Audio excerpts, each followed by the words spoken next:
July 22nd and 23rd, Friday and Saturday, it's the coolest thing in the heavens. First of all, I hate to say this, but we're about to leave Cancer. The sun is at 0 degrees on the 22nd, and it's only the day that the sun is at 0 degrees that we're actually in a cusp. As soon as we're 1 degree, we're fully in. And at 29 degrees, you're fully in. There's that one day at 0 degrees, and here it is. That's when their energies really are transitioning.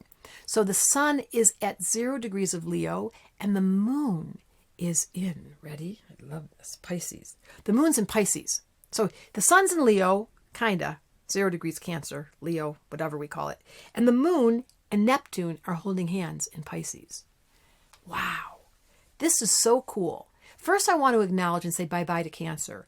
That was the sign that invited us to have compassion, to care about our kids, to make sure we took care of the house, to stay inside of our own emotional body, to find emotional wisdom, and to not give up on the human condition when we make mistakes. We're all human, and that's why it's called Cancer. They named it after a disease. That was just mean. Now, the moon and Neptune are together in Pisces. So the moon is your emotional body, and Neptune is the dream world. So imagine putting Neptune and the moon, these sensitive planets, in the sign of Pisces, which is the most sensitive sign in the zodiac. This is a very dreamy couple of days. Yeah.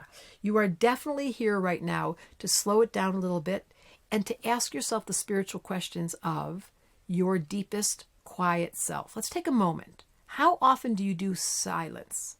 How often do you do meditation? Because this chart is built for it. However, we've got Venus and Mercury, the point of the yacht I was just talking about, in Leo, and that's the most distracting energy. So in all of us, we have two parts of us.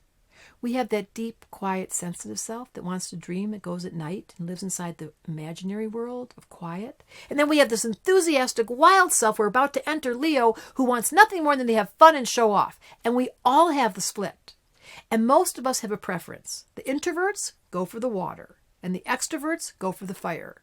And those of us that are confused hang out in both places. That's what happens when the moon's in Pisces. Ha ha. They're two fish going in opposite directions, and most of us are kind of confused. And that's why you study astrology. You're like, really? How do I manage that? Astrology Answers brought Deborah Silverman to say to you, why and how do you figure this out? One, the how is astrology, and why is because what else are you going to do? You're stuck with you your whole life. You may as well take the deep dive and ask yourself the question from astrology's point of view. What were they thinking when they made me?